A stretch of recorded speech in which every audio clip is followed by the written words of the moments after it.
മുളപ്പിച്ച ചെറുപയർ തോരൻ കറി കൂട്ടിയിട്ടുണ്ടോ നിങ്ങൾ? ഞങ്ങളൊന്ന് പരീക്ഷിച്ച് നോക്കി കേട്ടോ. ഫ്ലാറ്റ് ലൈഫ് ആയതുകൊണ്ട് മണ്ണിൻ്റെ പരിപാടി അങ്ങ് ഒഴിവാക്കി ടിഷ്യൂവിൽ ചെറുപയർ അങ്ങ് മുളപ്പിച്ചു കേട്ടോ. ഇച്ചിരി വെള്ളമൊക്കെ ഒഴിച്ചിട്ട് ഒരു 4 ദിവസം കഴിഞ്ഞപ്പം ചെറുപയർ നന്നായിട്ട് മുളച്ച് പൊന്തി ഒരു ചെടിയുടെ രൂപത്തിലെത്തി. അപ്പോൾ വിചാരിച്ചു ഇന്നത്തെ തോരൻ കറി അങ്ങനെ ആകാമെന്ന്. കൈ കിട്ടിയ ചെറുപയറെല്ലാം ചെറിയ സിസേഴ്സ് ഉപയോഗിച്ച് മുറിച്ച് സെറ്റാക്കിയിട്ടുണ്ട്. ഇനി ഇതതിൻ്റെ വേസ്റ്റായി കാണുന്നത് ആ ടിഷ്യൂവിനോട് ചേർന്ന ഭാഗം ചെറുപയർ നിങ്ങൾക്ക് ഇതിനകത്ത് കാണാം. ചിലതൊക്കെ മുളയ്ക്കാനുണ്ട്, എന്നാലും കുഴപ്പമില്ല. ഒത്തിരി പ്രോട്ടീനും ഔഷധ ഗുണങ്ങളും പിള്ളേർക്കും വലിയവർക്കൊക്കെ ഒത്തിരി ഹെൽത്തി ആയിട്ടുള്ളൊരു ഫുഡാണ് എല്ലാവരും പറയുന്നത് കേട്ടോ. നമ്മുടെ നാട്ടിലെ ചീരത്തോരനില്ലേ, അതിൻ്റെയൊക്കെ ഒരു ടേസ്റ്റ് തോന്നി കേട്ടോ ഉണ്ടാക്കി കഴിച്ചപ്പം.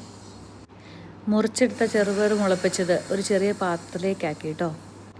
അതിങ്ങനെ ഒരു പാത്രത്തിലേക്ക് എടുത്ത് വെച്ചപ്പോഴേ ഒത്തിരി സന്തോഷം തോന്നിയേ.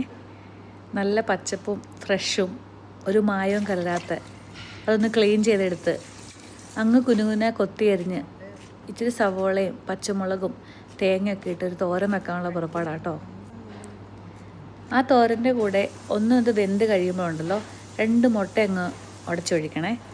അടിപൊളിയാണ് കേട്ടോ.